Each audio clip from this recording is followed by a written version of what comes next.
शुक्रवार को गाजियाबाद के राजनगर एक्सटेंशन में सीएम योगी पहुंचे। दरअसल सीएम योगी राजनगर एक्सटेंशन की घरौंदा सोसाइटी में अपनी बहन से मिलने पहुंचे थे। वहीं सीएम योगी को देख सोसाइटी के लोगों की भीड़ जमा हो गई, जहां सभी सीएम योगी को देखने के लिए पहुंचे और काफी खुश नजर आए। इस दौरान सभी ने भारत माता की जय के नारे भी लगाए। बहन से मिलने के बाद वापस जल निगम के गेस्ट हाउस पहुंचे मुख्यमंत्री योगी आदित्यनाथ। आपको बता दें कि इस दौरान केंद्रीय राज्य मंत्री एवं सांसद वीके सिंह भी उनके साथ मौजूद रहे। तो बहन से मिलने सीएम योगी आदित्यनाथ कल पहुंचे और सोसाइटी के लोगों में काफी खुशी देखने को मिली। जय भारत माता की। वाराणसी में गंगा और वरुणा नदी का जलस्तर बढ़ने से जनजीवन प्रभावित हो रहा है। इतना ही नहीं, यहाँ के हरिश्चंद्र और मणिकर्णिका घाटों के पानी में डूब जाने से शवों का दाह संस्कार आसपास की गलियों में कराना पड़ रहा है। केंद्रीय जल आयोग के अनुसार शुक्रवार की सुबह वाराणसी में गंगा नदी का जलस्तर 70.86 मीटर पर पहुंच गया। वरुणा नदी में भी जलस्तर उफान पर है। वरुणा के किनारे बसे रिहायशी इलाकों में पानी घुसना शुरू हो गया है। हालात को देखते हुए जिला प्रशासन बाढ़ प्रभावित लोगों को राहत शिविरों में भेजा जा रहा है। राहत शिविरों में विस्थापित लोगों को खाने पीने के साथ ही चिकित्सीय सुविधा उपलब्ध कराई जा रही है। आपको बता दें कि वाराणसी के तटवर्ती इलाकों में बाढ़ का पानी आ जाने से नगवा, सामना घाट, मारुति नगर, काशीपुरम, रमना क्षेत्र जलमग्न हो गए हैं। बस्ती में 100 से अधिक घर बाढ़ से प्रभावित हैं। घरों में पानी जाने से काफी नुकसान हो चुका है।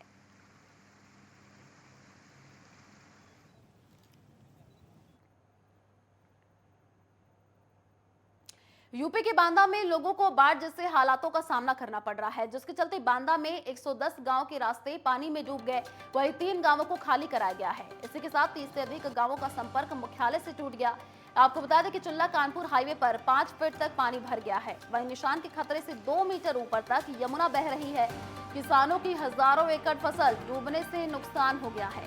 वहीं प्रशासन की ओर से राहत और बचाव कार्य जारी है।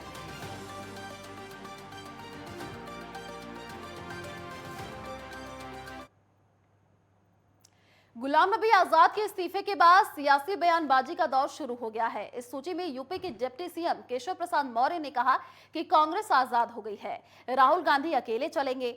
इसी के साथ तंज कसते हुए कहा कि अब कांग्रेस का नाम इतिहास में लिखा जाएगा। आजाद हो गई कांग्रेस आज से। राहुल गांधी जी अब अकेले चलो, ना हो कोई साथ, अकेले वो चलेंगे और कांग्रेस मुक्त भारत हो रहा है, भ्रष्टाचार मुक्त भारत हो रहा है, विकास से युक्त भारत हो रहा है। तो यह कांग्रेस इतिहास के पन्ने में दर्ज होने की ओर आगे बढ़ रही है। तो नेटवर्क 10 की खबर का दमदार असर देखने को मिला है। दरअसल पीएम आवासीय घोटाले की खबर को प्रमुखता से दिखाने पर सूडा कार्यक्रम अधिकारी अतुल सिंह ने इस मामले पर बड़ी कार्रवाई की है। जांच के बाद भ्रष्टाचार में लिप्त पाए गए जे दिनेश चौधरी और शशि भूषण समेत अन्य पर एफआईआर दर्ज कर ली गई है। कार्यक्रम अधिकारी अतुल सिंह के बार बार कहने पर दोषियों पर एफआईआर दर्ज नहीं करवाने पर परियोजना अधिकारी को निलंबित कर लखनऊ सूडा कार्यालय अटैच किया गया। ढूंढा में कुछ आवासों की जियो टैगिंग गलत की गई थी, जिसके लिए संबंधित जो उत्तरदायी जेई हैं उनके खिलाफ विधिक कार्रवाई की गई है और विभागीय कार्रवाई भी की जाएगी। और इसके अतिरिक्त पीओ ढूंढा के खिलाफ भी विधिक कार्रवाई की गई है और उसके साथ ही अन्य जो जेई हैं उनके भी कार्यों की जांच के लिए एक समिति गठित की जा रही है सभी नगर पंचायतों में, और जो भी उसमें आवश्यक जाँच के बाद रिपोर्ट आएगी उसके आधार पर अग्रिम कार्रवाई की जाएगी। अमेठी में देर शाम जामो थाने का औचक निरीक्षण करने के लिए पुलिस अधीक्षक इलामारन पहुंचे। इस दौरान आपको बता दें कि थाना कैंपस समेत कई महत्वपूर्ण अभिलेखों के रखरखाव, जमीन विवाद संबंधी रजिस्टर और मेस का निरीक्षण किया। मेस में गंदगी देख एसीपी ने थानाध्यक्ष को फटकार भी लगाई। साथ ही 1 सप्ताह के अंदर मेस को दुरुस्त करने के निर्देश दिए। वहीं निरीक्षण में मिली खामियों को लेकर पुलिस अधीक्षक महोदय ने नाराजगी जताई और तत्काल निस्तारण के निर्देश भी दिए। आज मेरे द्वारा थाना जामो में निरीक्षण किया गया है। निरीक्षण के दौरान थाने का रखरखाव अभिलेखों का अवलोकन किया है। इसमें कुछ महत्वपूर्ण रजिस्टर जिसमें ज़मीन विवाद संबंधित है उसको भी मेरे द्वारा अवलोकन करके इसमें निर्देश किया गया है। अभी थाने का परिसर का भी और मेस का भी निरीक्षण किया गया। उसके दौरान जो कमियों आई तो कई चीज़ों इसमें कुछ कमियों आई, इसको निस्तारण करने के लिए मेरे द्वारा थाना प्रभारी को आदेश किया गया है। तो अमेठी में बाइक सवार आधा दर्जन दबंगों ने वार्ड नंबर 15 तिलोई सिंहपुर जिला पंचायत प्रतिनिधि राजकुमार तिवारी पर जानलेवा हमला कर दिया।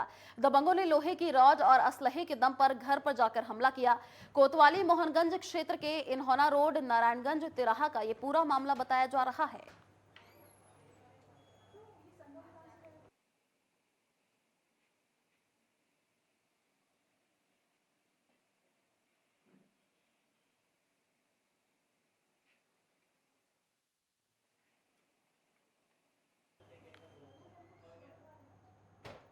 बुलंदशहर में सेकेंड हैंड मोबाइल फोन खरीदने के बाद फोन वापस करने को लेकर विवाद हो गया। इस विवाद में आरोपी दबंग ने फोन वापस करने के बजाय युवक पर जानलेवा हमला कर दिया। इस हमले में युवक गंभीर रूप से घायल हो गया। मामले की सूचना पर पहुंची पुलिस जांच में जुट गई है। फिलहाल घायल युवक का सरकारी अस्पताल में इलाज जारी है। बुलंदशहर के सियाना कोतवाली क्षेत्र के मोहल्ला अस्तावल का ये पूरा मामला बताया जा रहा है। इन्होंने मारा नैनपाल नाम है उसका, और जी इनका लफड़ा ऐसे हुआ था, इनके कुछ पैसे आ रहे थे और दोनों आपस में मतलब लड़ रहे थे और फिर उसने जान से मारने की कोशिश करी। और इस चक्कर में ही पैसे देने के ऊपर कि जब इन्होंने अपने पैसे मांगे और फ़ोन के ऊपर, क्योंकि इन्हों का फ़ोन भी था, वो वापस करने के लिए बोला था और इस मामले में इन्हों के चक्कू मारा उन्होंने।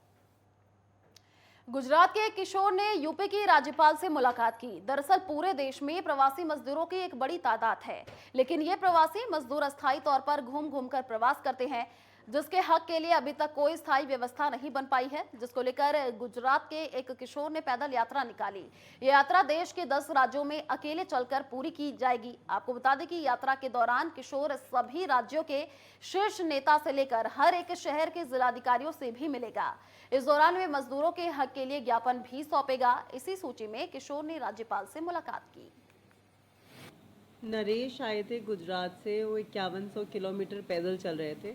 तो मुझे लगा कि बड़ा अनोखा है आज के ज़माने में, जब हम लोग बैठे ही रहते हैं तो कोई एक इंसान पैदल चल रहा है, बट वो पैदल 5100 kilometre across states without any cause नहीं चल रहे थे।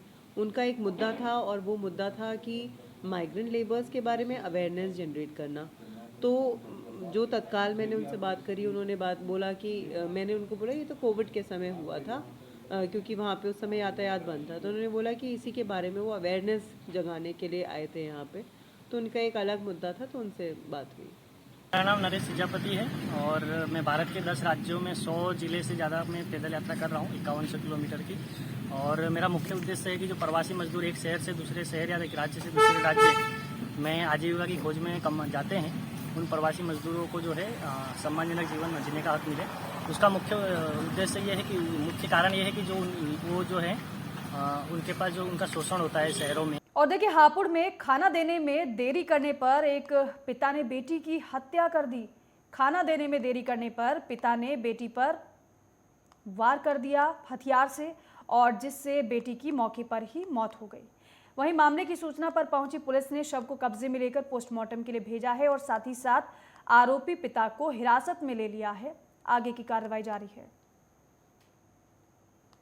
ले लिया गया है। थाना बाबूगढ़ में नूरपुर गांव है, जिसमें एक फरियाद नामक व्यक्ति ने अपनी 22 वर्षीय पुत्री को खाना मांगने पर और खाना न देने पर तथा गाली गलौज करने के से क्रुद्ध होकर उसको बनकटी फेंक के मार दी, जो उसके सर पे लग गई है और जिससे उसकी मृत्यु हो गई है। शव को कब्जे में लिया गया है। पंचायतनामा पोस्टमार्टम की कार्रवाई की जा रही है और इसमें पिता को हिरासत में ले लिया गया है। आवश्यक विधिक कार्रवाई प्रचलित है।